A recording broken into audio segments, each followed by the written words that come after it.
Okay. So this week's Torah portion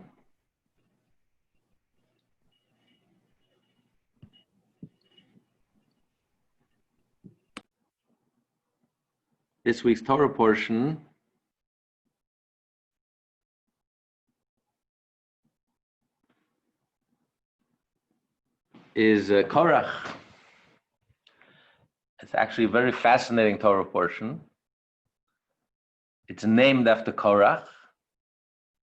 There's no name given to Avram, to Yitzchak, to Yaakov, to Moshe. Korach gets a name. And Korach led to a rebellion against Moshe.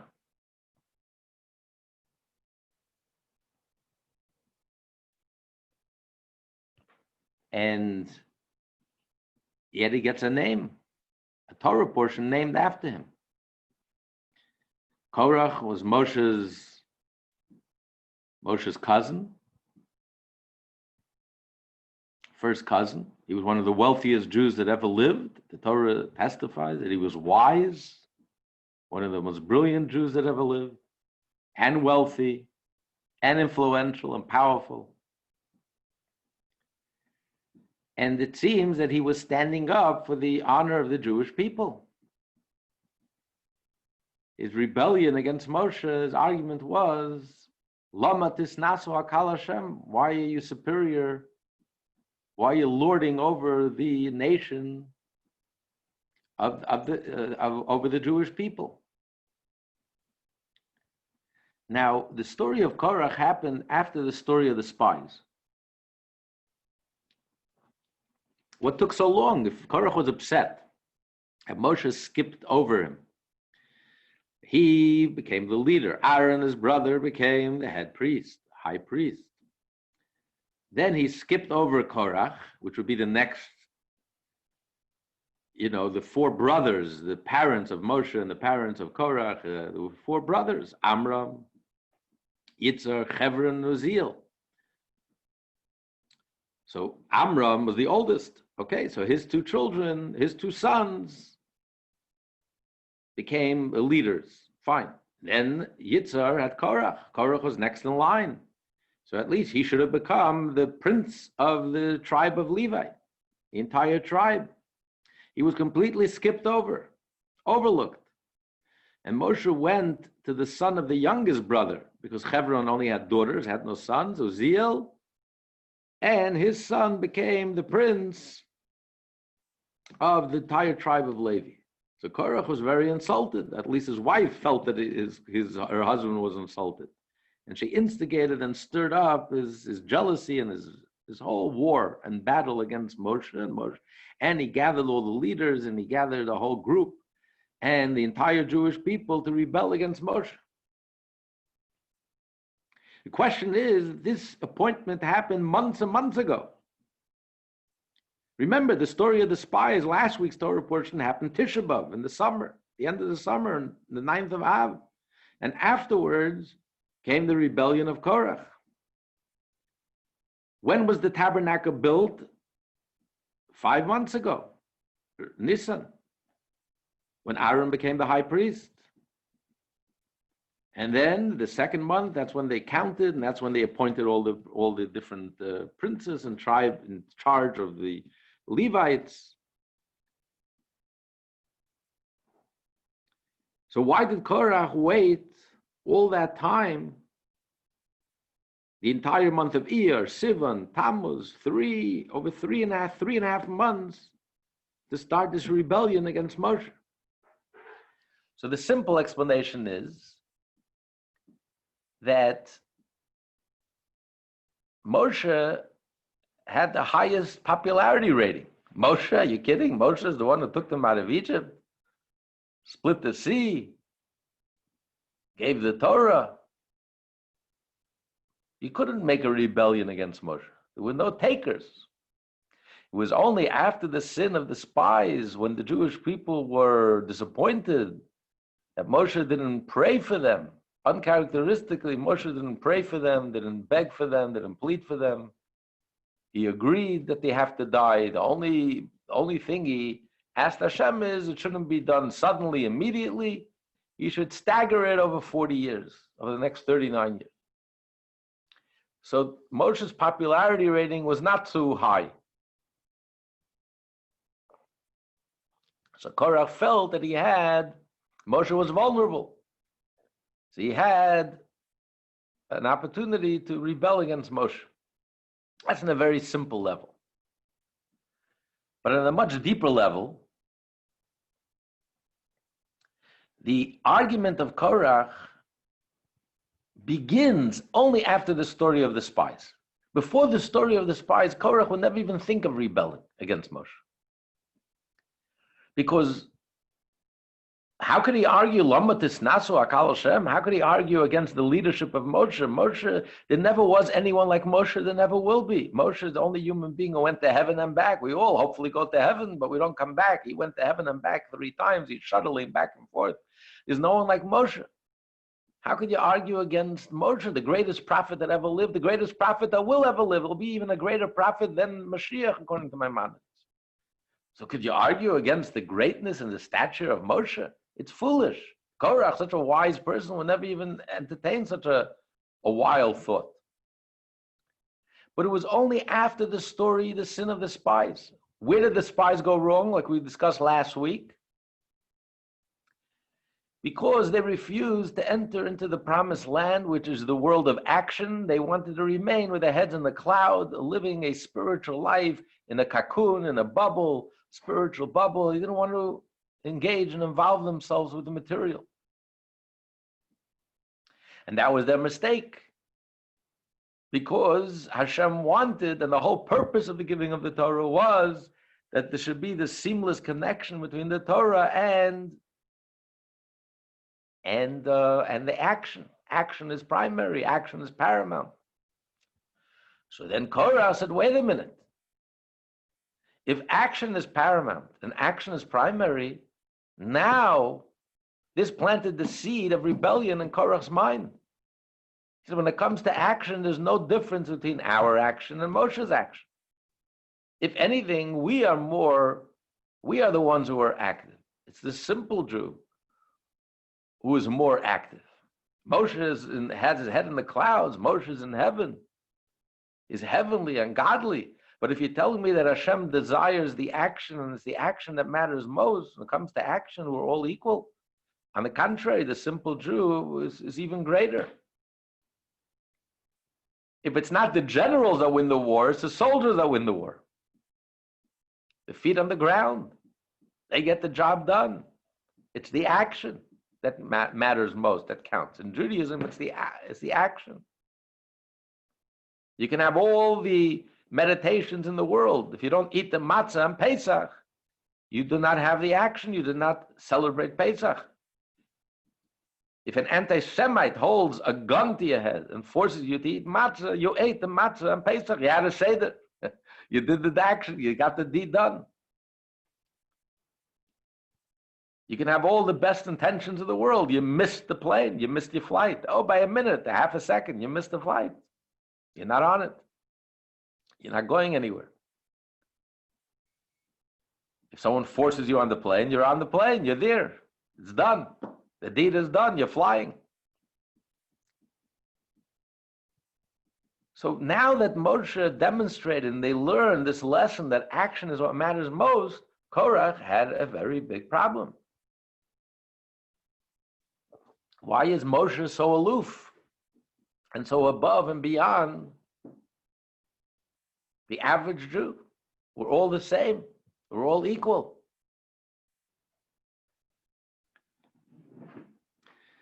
But it's ironic that Korach, who you can say was the world's first communist, wanted to make everyone equal, tear down all the boundaries, all the distinctions and the boundaries. And yet he led to the worst conflagration, the worst strife and conflict and tension and argument. So much so that the Torah says, don't be like Korach and his congregation. Anytime there's an argument, you're violating, in the community, you're violating this prohibition of don't make arguments, don't be like Korach.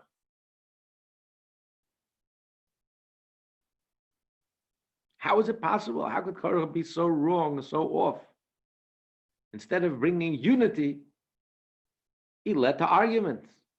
So much so that it's in his name. Korach comes from the word karcha, like to rip apart, division, divisiveness.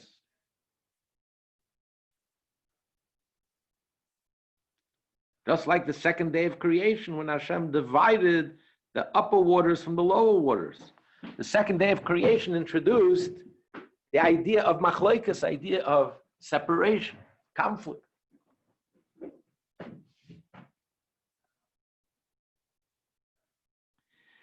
So where did Korach go wrong?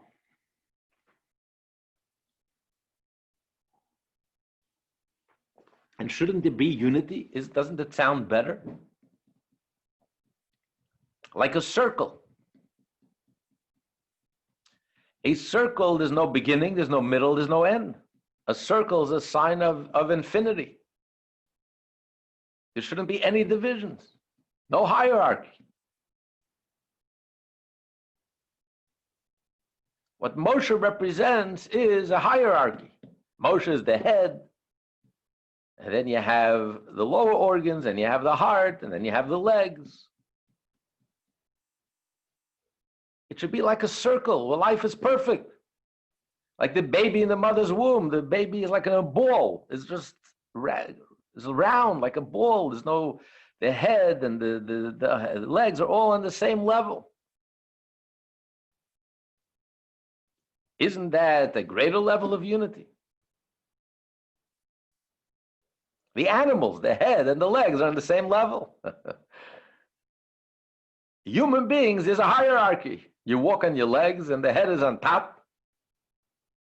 Try walking on your head. It won't last long.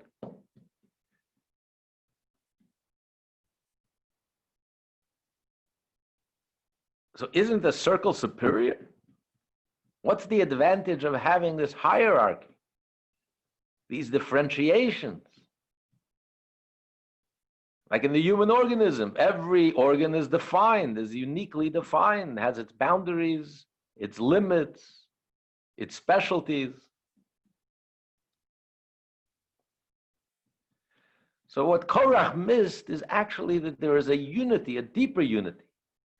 There's an advantage in the way Hashem set up the world, that there is a hierarchy. Even though it appears to be divisive, actually that's unity, that unifies. Versus when you try to make the circle, it appears to be unification, that's actually divisive. Just like we find in the human organism. That it's by dividing the organism, and where each organ is able to express, demonstrate its uniqueness, its unique strength, then that organ becomes a head, that organ becomes the leader. So the ultimate unity is where each organ is unique and separate and apart, and at the same time, each organ is entirely dependent on every other organ. And each organ is able to shine and to sparkle in all its dazzling uniqueness. And in that sense, that organ becomes a head. So the leg is a head and the head is a leg. It's truly unity. It's a true expression of unity, where the head is connected to the end and the leg, and the leg is connected to the head, and it's all connected. And where is that expressed, fully expressed? Specifically when you have this hierarchy. For example, the leg. The leg has the ability to walk. It's the lowest part within the person. There's a lot of mass and very little ability. The leg takes up a lot of room, and all it has is one ability to walk. The head is tiny. Good things come in small packages, like jewelry. And look how much is packed into the head. The brains, the sight, the smell, to speak, to taste, to hear, all in the tiny little head. It's a quarter of the body, a fraction of the person. Look how tiny it is.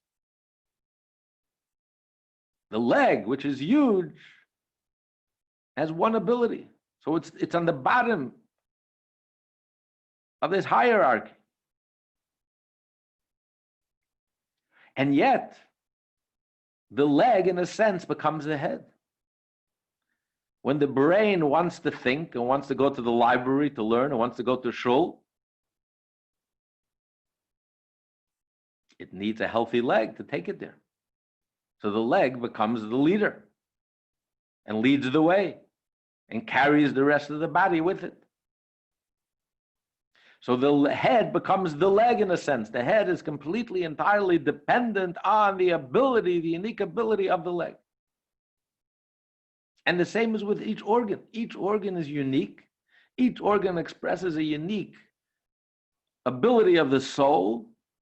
And in that sense, that organ becomes the head and all the others are its legs. So it's a much deeper unity.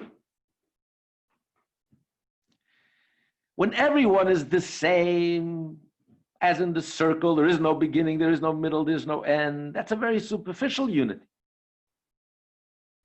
It does not truly express the essence of unity. The essence of unity is expressed when there are differentiations, and there are boundaries, and there are limits. This is a head, and this is a heart, and this is a liver, and this is a kidney, and this is a leg. And yet, you see how interrelated, interconnected, interdependent they are to each other. There's no politics, there's no superiority, arrogance, there's no superiority complexes. Everyone shines and sparkles and brings out a different aspect of the soul, a unique aspect of the soul.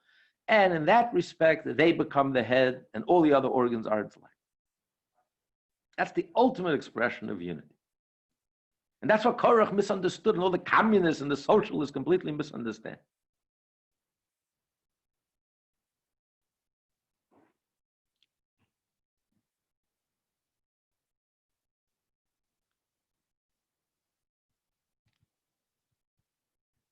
Boundaries are healthy. The boundary between Jew and non-Jew. The boundary between men and women. The boundary between the Kohanim, the Leviim, and the Yisraelim. The boundary between the high priest and the regular Kohanim. The boundary between Moshe. When the Jews received the Torah, God made boundaries. Moshe went up the mountain, Joshua stayed at the foot of the mountain, then the elders had their boundary, the Levites and the Jewish people. Everyone had their boundary. But these boundaries are very healthy and wholesome and beneficial. And the best analogy is like the boundary between fire and water. If you want to cook, you need a healthy boundary to separate the fire and the water. That's called a pot. When you put a pot, the pot separates between the fire and the water, and then they work harmoniously together, and you end up with this delightful dish. Imagine if you tear down all boundaries, all borders, no boundaries, no distinctions between men and women, no boundaries, no mechitzas, no boundaries between Jew and non-Jew. It sounds good on paper, brotherhood, unity, love, but it turns into the worst conflagration. Mix the fire and water, and it becomes destructive. It becomes a destructive force. As in Korach, the story of Korach. It became destructive. It led to death, destruction, conflict, tension. It was all negative. Nothing good came out of it. It sounded very good, highfalutin, captivating, mesmerizing. All this talk of love and unity and tearing down boundaries and freedom. It sounds wonderful. In reality, Wherever communism and socialism was tried, it led to poverty, cruelty, tyranny, conflict. We don't even know how many tens of millions of Chinese were murdered by Mao Zedong. Stalin murdered more Russians than Hitler. Look at Venezuela. Look at Argentina. Used to be the third wealthiest country at the turn of the 20th century. It never recovered once this communists and the socialists took over. It only leads, look what's going on in America today. It leads to violence and cruelty and mayhem and strife and tension. And it sounds wonderful, all this talk, but it's reality is. This is a formula for disaster. This is a formula for conflict, a formula for war. The formula for peace is that there are healthy boundaries, starting with the boundaries of respecting private property, respecting the other person. There are boundaries that Hashem created in this world. There are boundaries between men and women. There are boundaries between Jew and non-Jew. These are healthy boundaries. These boundaries are the American-Canadian border that connect us and bring us closer together, not the Israeli-Syrian border. But when you tear down all boundaries in the name of unity, in the name of utopia,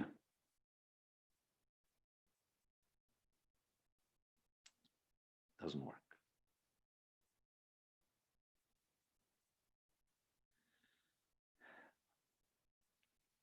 So Korach completely misunderstood the lesson, the primary lesson of the spies. Yes, it's true that the story of the spies taught us that it's the deed that matters most in Judaism. Get the job done. And therefore Korach argued, well, if that's the case, then we're all the same. The simple Jew could dance a little better than Moshe. He spends his time in the gym every day, he's a little stronger. The rabbi sits stooped over his books. And if action is what matters most, then we're all the same. Why should there be this distinction, this hierarchy? Why this tremendous distinction of Moshe, the leadership of Moshe? And Moshe tells Korach, wait till the morning. And then Hashem will let us know if my choices were divine. Why did he have to wait till the morning? So Rashi says that just like there's a distinction between day and night, so too you can't erase the boundaries that Hashem made between the high priest and the regular priest, between the priests and the Levites and the Jewish people. Question is, so why did he have to wait till the morning? This was during the nighttime. So again, just like there's a distinction between night and day, he could have proved and made the same point right then and there during the nighttime. Why wait till the morning? But Moshe was hinting at them that yes, it's the deed that matters most, it's the action that matters most. But the deed is not enough. If you do an action, if you do a mitzvah without kavanah, without intent, it's like a body without a soul. You know what a body without a soul is? You know what we call a body without a soul? It's called a corpse, a piece of clay. It's not you're missing some icing on the cake. Okay, I did the mitzvah without any intent. I did the mitzvah very coarsely, very crassly, very matter-of-factly, very cold-bloodedly, mechanically, without love, without passion, without heart, without soul. So who cares? I got the deed done. I'm flying. I'm on the plane. What difference does it make? I got the job done. Yes, but you're in fourth class. It's not what Hashem wanted. Hashem wanted you should fly first class. If you do a mitzvah without intent, what's missing is the morning. There's no light. It's not an illuminated mitzvah. A mitzvah that's done with a very heavy, egotistical way, very arrogant way, with no sense of egolessness and selflessness and goodness and kindness, with no light, with no illumination, with no humility and sense of godliness. This is a dark mitzvah. So yes, the deed is done. You're on the plane. You brought Hashem into this world. You're putting on the tefillin. You're lighting the candles. You're doing the mitzvah. You gave the tzedakah. But you brought Hashem into a dungeon, tied up in chain, in a dark dungeon. Instead of bringing Hashem into a palace, beautiful, well-lit, illuminated palace, which is eerie and beautiful and inviting and fragrant, full of pleasant fragrance, you brought Hashem into a stench.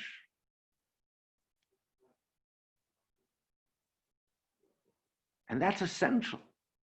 The mitzvah has to be done boiker, it has to be a morning type of mitzvah, an illuminated mitzvah, a mitzvah where your soul soars, a mitzvah where your soul melts and connects with Hashem, a mitzvah which helps you become more egoless, more refined, more humble, better, a mitzvah that transforms you and changes you and inspires you and elevates you and challenges you, a mitzvah that touches you to your core, to your essence. Because it's godly, it's divine, it's infinite. You just did a mitzvah.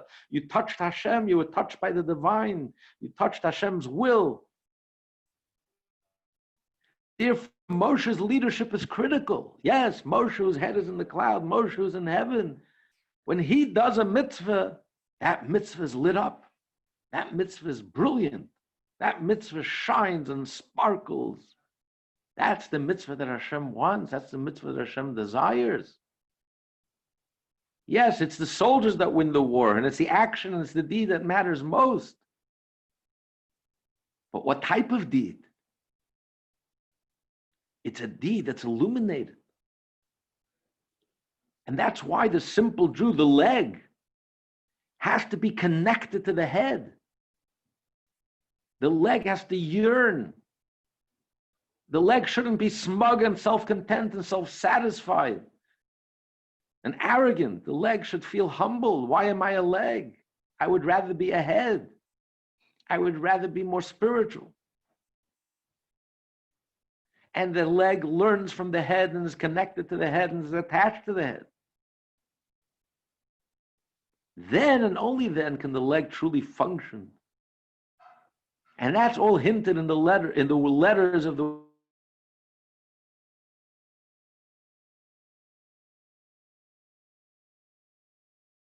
all three letters are play on one letter. They look and resemble the one letter in the Hebrew alphabet, the Hey. They're a variation of the letter of the Hey. The Kuf has the roof on top, the wall on the right, and it has the leg on the left. The only difference is the leg on the left of the Hey stops by the line. The leg on the left of the Kuf continues below the line. The Reish has the roof, has the wall on the right side, but it has no leg. The Ches has all three, the roof on top, the wall on the right, the wall on the left, but there is no window on top. It's connected to the roof. It's all a variation of the Hey. And it says Hashem created this world with the letter Hey. What does the letter Hey represent? The three lines of the letter Hey, the roof and the line on the right and the leg on the left. It represents thought. The roof represents thought. The wall on the right represents speech, which is connected to thought. The difference between thought and speech, you speak to yourself, or you're speaking to others. And the leg on the left represents action. So the action is on the same line as the thought and the speech, but there is a window, there's a separation between the roof and the leg on the left.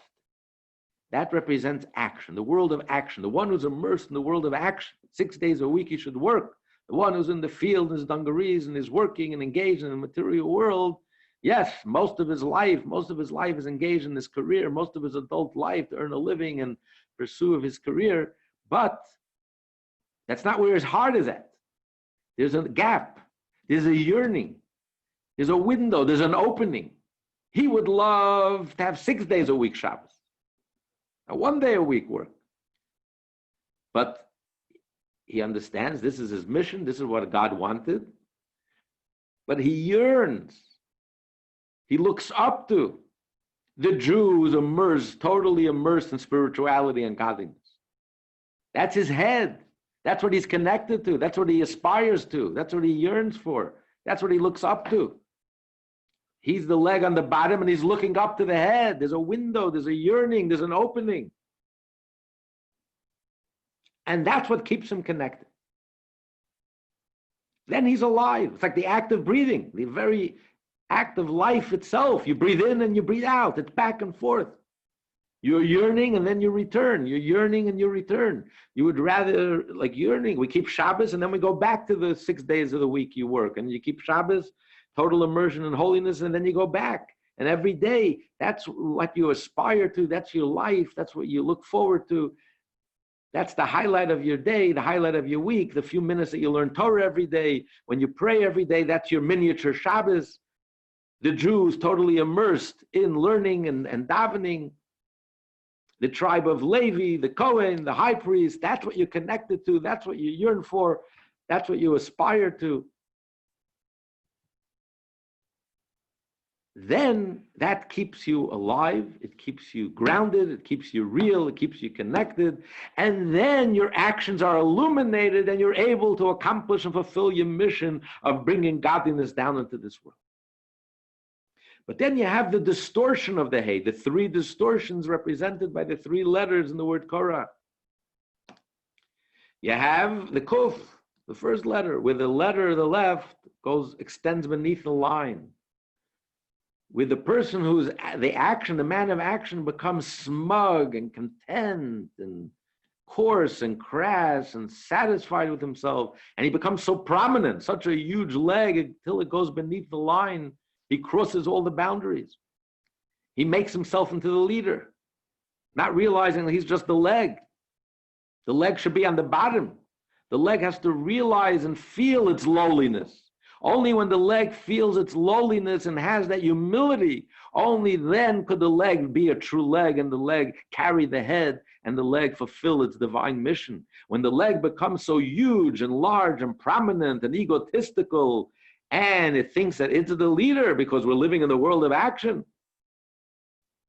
then it crosses the line and it turns negative, leads to conflict, conflagration, tension, dissension, negativity, and hatred. Then you have the Reish. The Reish, there is no leg on the left side. All you have is thought and speech, total immersion in Torah, completely divorced from action, one extreme or the other. Either action is totally prominent, or if you're into the world of learning and davening, spirituality, total immersion, completely aloof, elite, the elite supremacist, completely aloof and disconnected from the simple person, the majority of the people who are engaged in the physical and the action. A complete disdain for the active, for the simple person, dripping with arrogance and disdain for the average person living in this country. Because they're so superior, so intelligent, and so brilliant, and so smart that, we can't let fools, we have to control and tell people how to live. That's what all communists think, People are too foolish. We can't let people decide how to live their own lives. People are just fools.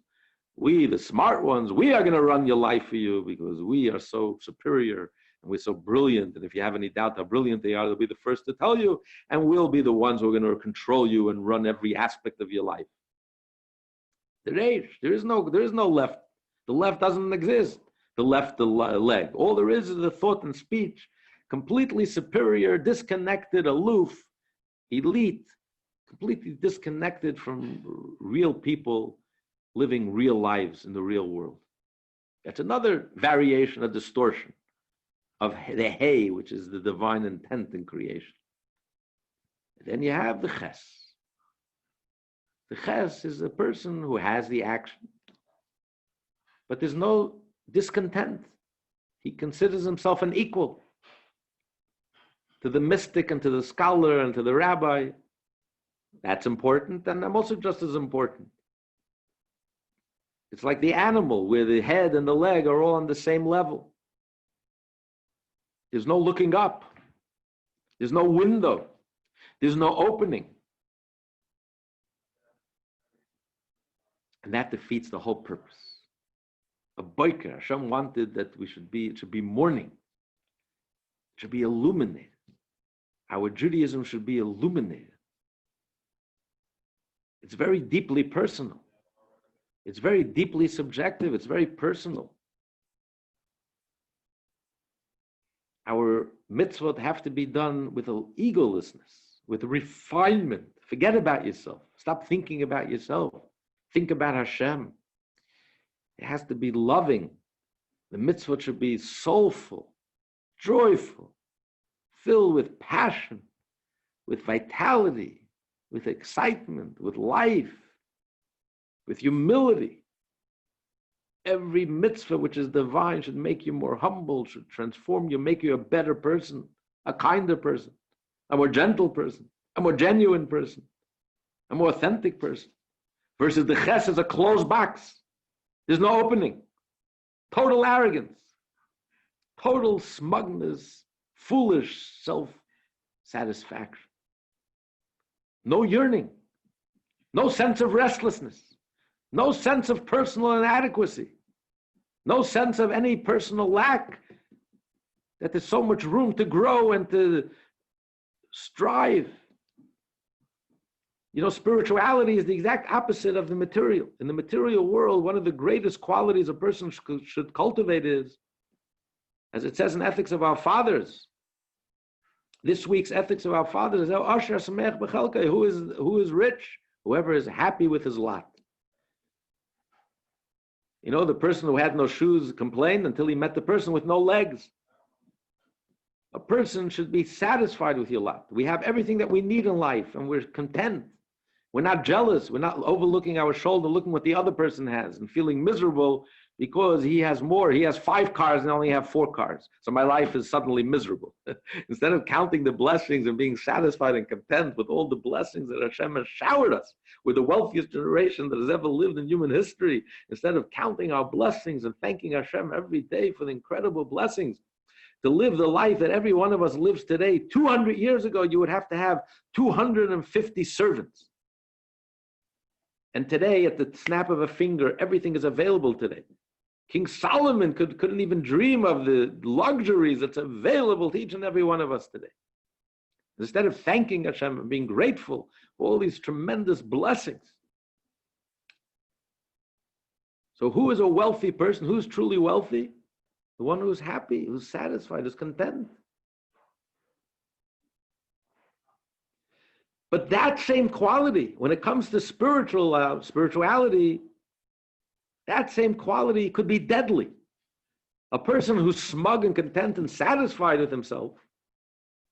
You know, someone wrote to the Rebbe, he says, what am I missing in my life? I have a family, I'm married, I have 2 children. I march in the Israeli Day Parade, I give my money to the UJA. I mean, I'm a great person. The Rebbe responded, are you a stone? I mean, a stone stands in one place for thousands of years and is very happy with himself. The sign of life is growth. A tree grows. When it stops growing, it's dead. The animal roams. A human being is curious. You have to constantly strive, aspire. Where's that restlessness? That's deadly, to be happy with your lot. Oh, I'm okay. You compare yourself to those who are less than you. Well, I come to shul. That person that never even comes to shul. So I'm the greatest. When it comes to spirituality, we have to look at those who are superior to us. And we should feel humble. And we should aspire to be like them. We should be restless. We shouldn't be satisfied with our lot. So that's the difference in the ches. The ches is a closed book. The ches is happy with himself. insufferably arrogant. Get a high horse, become a little humility, a little restlessness. I have so much to grow, so much to learn, so much to know. I know so little. The more I know, the more I realize how little I know. There's so many people who give much more tzedakah than I give. There's so many people who do much more kindness than I do.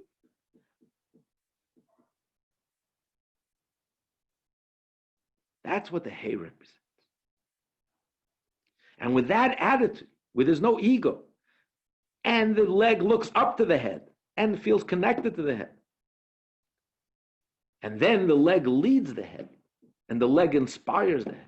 And then you have true unity, where everyone learns from each other, there's respect for each other, everyone is created in the image of God.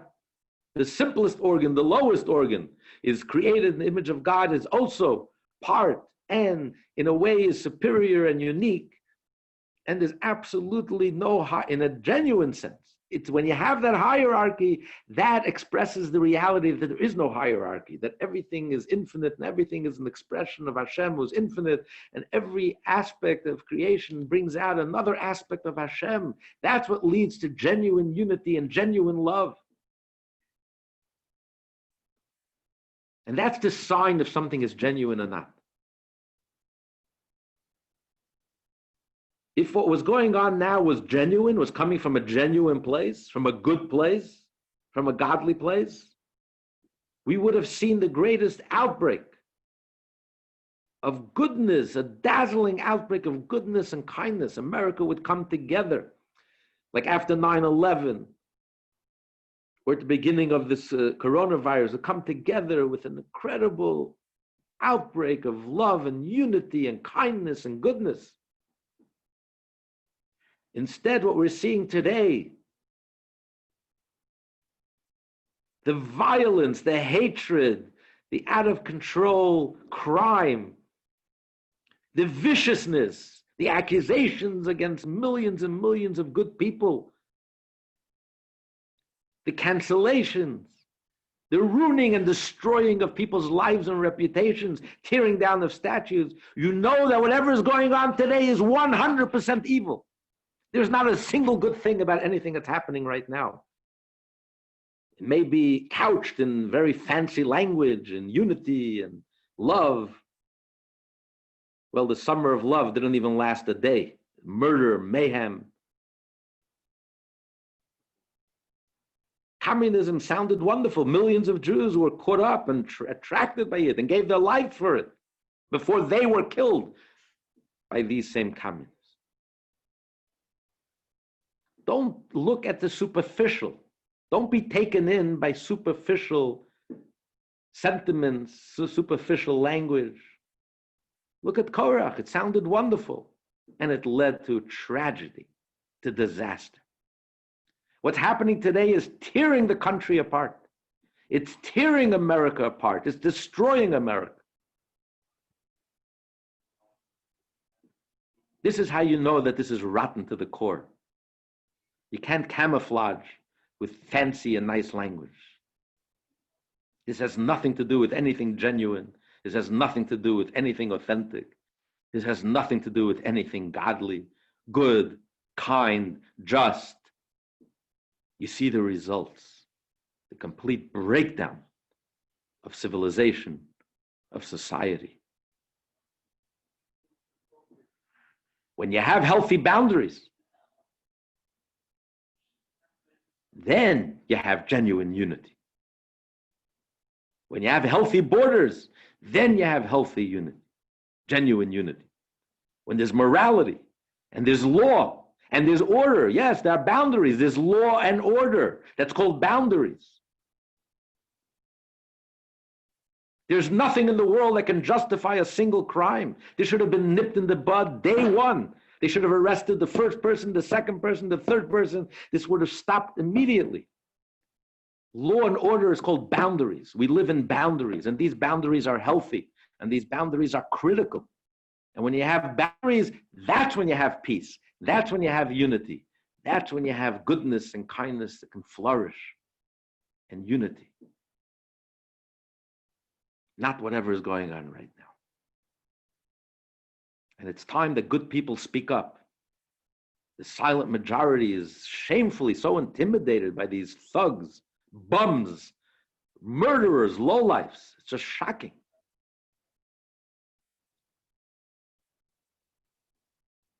Nothing good will come out of any of this. New York City, crime has skyrocketed almost 400% since the riots. 400%. It's out of control. We're going back to the 70s. America's taking the express to Venezuela. The Taliban tearing down statues. I mean, it's hard to believe. And everyone is silent and so intimidated.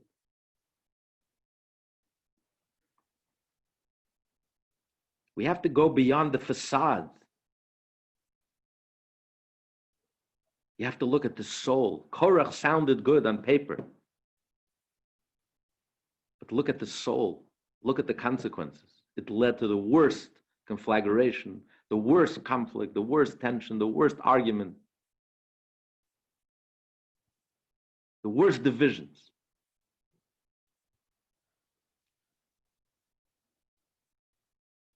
While boundaries, law and order leads to genuine unity, genuine kindness, genuine goodness, genuine change.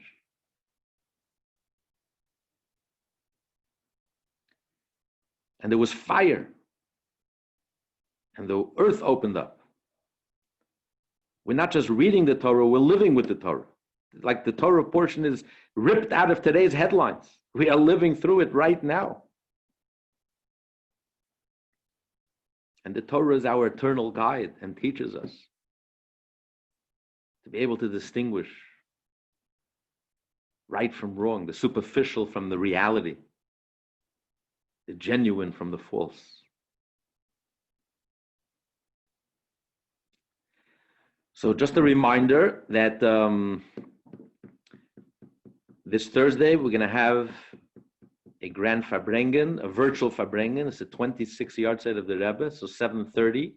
Please join us on Zoom and please spread the word to your friends and family.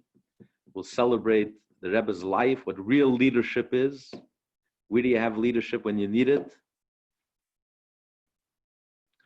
And this Shabbos, we're going to have our grand opening. The Chabad house will be open for Shabbos, Friday night, Shabbos day, and Shabbos evening. Please sign up. I think we're going to send out, or was already sent out. You can sign up. We are limited in space, how much we can accommodate. And you'll be able to sign up and join us. As of this time, we will not be having the Kiddush or the Shalosh Shudas. We'll be having the davening. So slowly but surely, we're hopefully getting back to normal and looking forward to seeing you live in person. And I'll just open up, or open yourself up. You can unmute yourself if anyone wants to add anything, or you don't have to agree with anything that was said. And it's okay. Rabbi, yes. It's Ariella. First of all, thank you. It's another brilliant class. The classes have been a beacon of light, really. That's kept me sane, and I'm sure I speak for the class. It's just, so wonderful to have this light in this, as you've eloquently put so many times, this terribly dark time, which will hopefully reveal into something positive, as hard as that is to believe. But you asked for some good news, maybe something, at least something in this crazy time that might be positive. I can send you the email, but it seems that it looks like 2 priests and a group of Orthodox Jewish congregants from Brooklyn are suing the governor, Letitia James, the Attorney General, and Mayor Bill de Blasio for not allowing synagogues and, houses of worship to open, and yet promoting these protests by the Thomas More Society, an attorney. They're a very good group, the Thomas More Society. Anyway, so I'm going to send it to you. Maybe you'll find it to be a little bit of good news. Well, actually, all the Jewish camps got together and they're suing the governor because he's not allowing overnight camps for children, even though there's no scientific basis for it whatsoever. The problem is that the court case is scheduled for September. Well, I'll foresay that he should get, even then, if it gets him justice for, further down, it's still a good thing for him being, having to how's face Libby managing? She actually, she doesn't mind being home. I think she has friends, she's taking classes online. She was disappointed that she wasn't able to complete her semester. But she has a wonderful, wonderful Chabad on campus at Muhlenberg. And the kids there are in touch. They've done a lot of Zoom. They have classes together. They're part of something called the Sinai Scholars program. So she's actually okay. She's sort of maybe has the best of both. She gets pampered at home as the only children do. It's wonderful. Thank you, yes. But I think she'll be ready by September, God willing. Things will be a little closer to whatever the new normal is. She'll be ready to go by then. Beautiful, beautiful. Best regards to Alex. Thank you, Rabbi. Thank you so much. And regards from everyone. Yes. Heshi, what say you? What say you? I'll be 100% honest. The whole story about Korach is evolving in my head. It's nothing that I feel that I grasp until now to a certain extent. I'll be honest. It's not a simple. It's not the whole scenario. Is what he's saying. He's like being a communist in a sense. We're doing the mundane work that Hashem wants us to do, to bring goodness into the world by doing all the mitzvahs. And the priests are on a different level. So it's a hard concept. I'm getting it. I'll be honest. It's not so simple. It's with the Spies, I could understand. The Spies is also, you read it. The Torah is not a history book. You read it. You say, what does it make sense? They come and they say they came back and they said for the good of the people. You can't. But that wasn't the reason. It was the whole inner reason. The inner reason here is I have to delve. It's like an artichoke. I'm taking layer by layer. I don't know if that makes sense. Yes. That's the way to learn the Torah. You really have to. You have to realize that Korach. It's not simple. Korach was a great man, and the Torah portion was named after him. Korach was Moshe's cousin. Korach was wise and wealthy and powerful and influential. Yeah, I understand that, but the idea that you can't have. You have to have both. You can't have one without the other. You have to have the mundane, and you also have to have the divine. You're doing divine work when you're doing the mundane. If you're working and you treat your employees correctly and your clients correctly, and your measurements are correct, and you put someone on, you go to shooting light candles, you do everything, but you can't do it just to do it. You have to sort of separate. You have to have some soul. Yes. It's very Tanya-esque. It's very, It's the paradox of life, It's the paradox of life. I know. You breathe in, you breathe out. It's the paradox of life. I'll get it. In another Beautiful. another 50 years. No, I'll get it. Okay. Anyone else have any? Rachel, please. You have to unmute yourself. Okay. Oh, great. Okay. All right. So I've been up for 48 hours on a project. So I look horrible, I feel horrible, but I'm here. You make this comment very often about good people need to speak up. And I don't know where this concept comes from or who you're putting in this group of quote unquote good people. I have no idea what you mean. And I've been thinking about it for a couple of weeks. I'm not a person that gets into flagrant speech. I don't fall into conversations where I feel like I'm going to be gaslit with rhetoric or, well, what about this or what about that? It's an everyday conversation that any conversation can ignite into some kind of conflict or war. And I pass on those conversations, so I have no idea who the good people are that's supposed to be speaking up, I haven't a clue. However, if I engage in conversation and someone, and I guess you just have to gauge it in the conversation, really wants to know something, then I'll offer an opinion.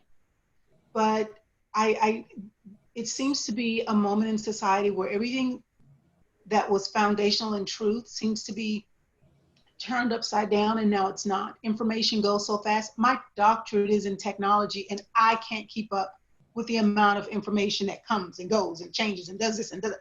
It's amazing. And I think it's more wise, and maybe people don't agree with me. Maybe I think it's a little bit more wise to be silent at this time and to be a little bit more cautious with my words. I think that people have perspectives. I think their perspectives are important. And I think everybody will at some point rose-colored glasses, given the opinions that are out there today, just kind of funneling around. I'm not able to grasp a solid foundation on when it's time for me to speak up, except by moment, and just depending on who I'm engaging with. That's my comment. I'd like to hear what you have to say about it. And if we do decide to come out, I have no idea where to park. Okay? But I'll mute myself and I'll listen. I know. Actually, what you're saying is very wise. Talmud says just like you shouldn't tell someone you shouldn't be silent when someone is going to listen.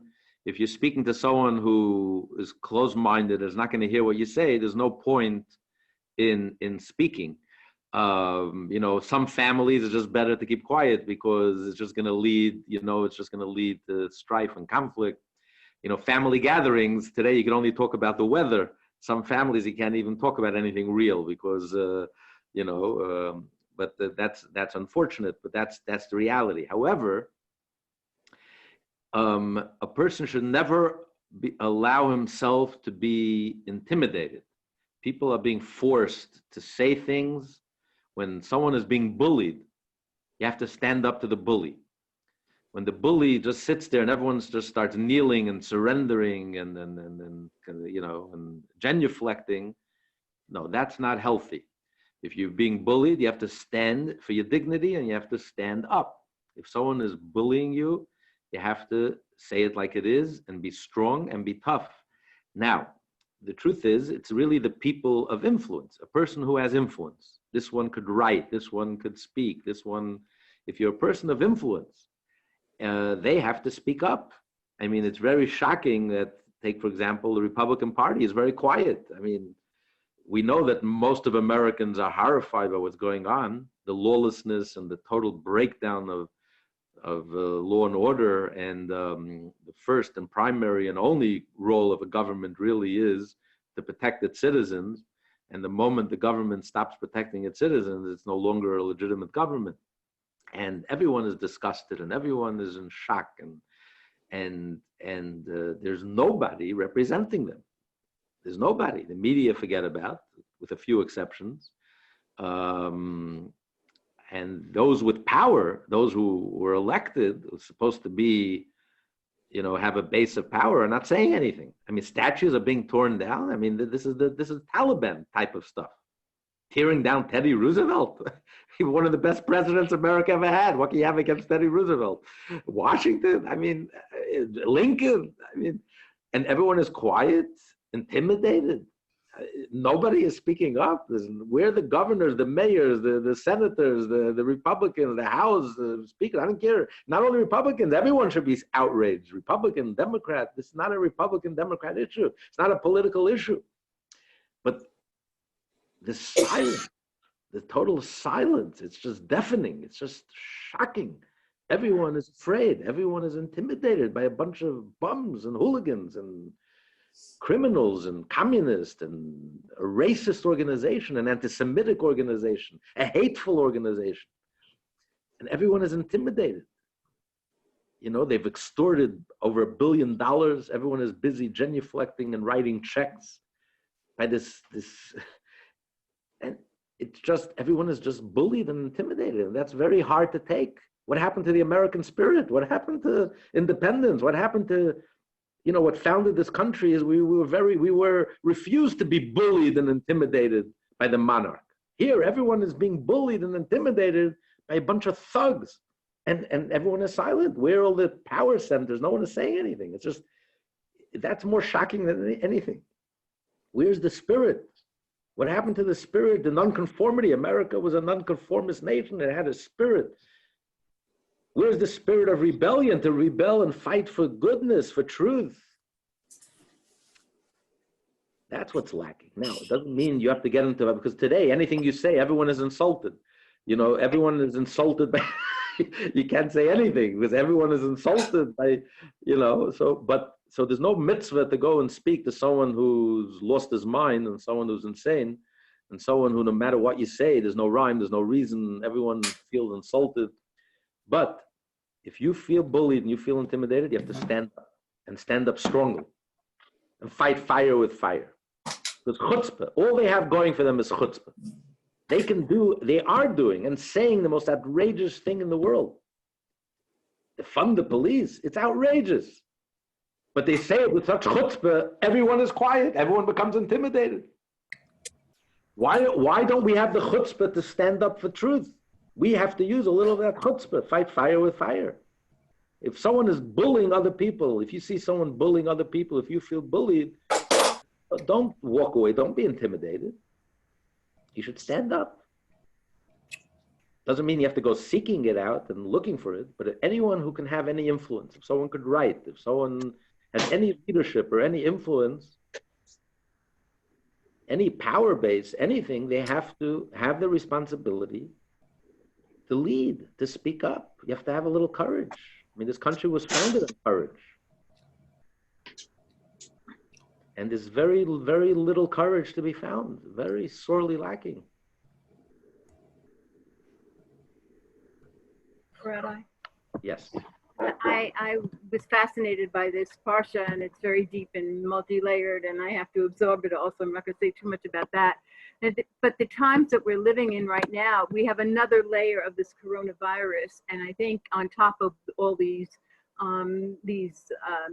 demonstrations that are violent in the street, and I think we're shell-shocked. And I think that it's going to take a little time before we can even analyze what is going on in front of us. So I agree, one shouldn't be intimidated, but it's almost hard to see the forest from the trees right now. In terms of we should have our leaders saying things, you know, or people like yourself, but and I know you do. But I mean, in general, I think it's a very difficult time to make sense of what is actually happening in this moment in time. We had the virus, and then these people took advantage of that in a way, in a moment in time where they saw a weakness and they moved in on it. So I think there still has to be, you know, to be articulate about what's going on in a forceful way. I think it's going to take a little bit more time because we're just shocked. You know, I am anyway. I think you hit it on the nail, Shelley. They took advantage. America's very vulnerable now. Right. We're reeling from the virus, you know, and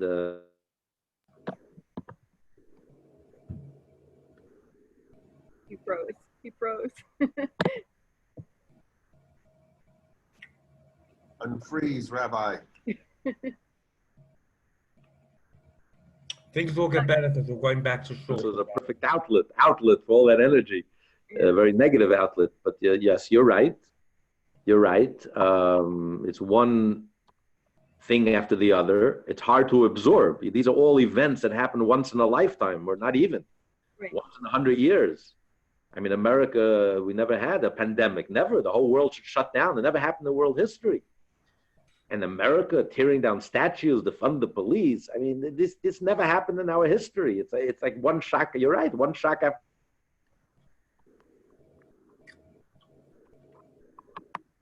Yeah, he keeps getting frozen. Yeah.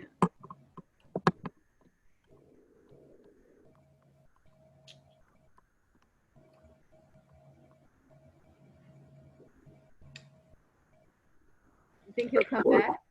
Lose him? Fundamental issues. And Hashem is really rattling the world, and is getting to the foundation is rotten. You know, you can have a building looks beautiful, but if the foundation is rotten, it's all over. No one's going to call an interior decorator for the foundation. But if the foundation is healthy and solid, then you can build on that. Hashem is exposing the mental issues that's rotting away the foundation. If this can happen, if this lawlessness can happen, and the media is cheering it on, and a major party in this country is cheering it on, this is something very rotten at the foundation, and we better address it. We better deal with this, because otherwise it won't be in America.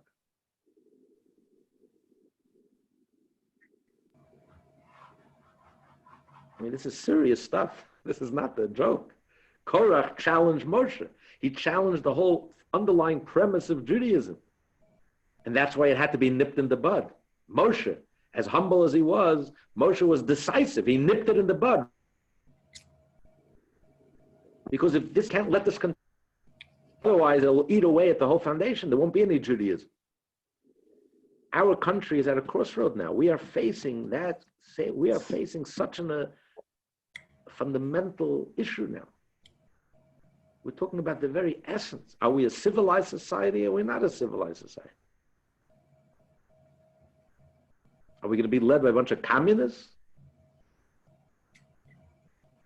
Or do we believe in freedom and law and order? These are existential questions. We are at an existential moment in American history.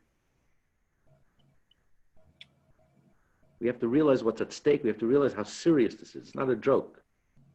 Tearing down statues, oh, okay. No. This is, they're hacking away at the very root and the very foundation of leading a peaceful, harmonious, civilized society, or Venezuela. My phone is about to die, so I'm going to, we'll stop here.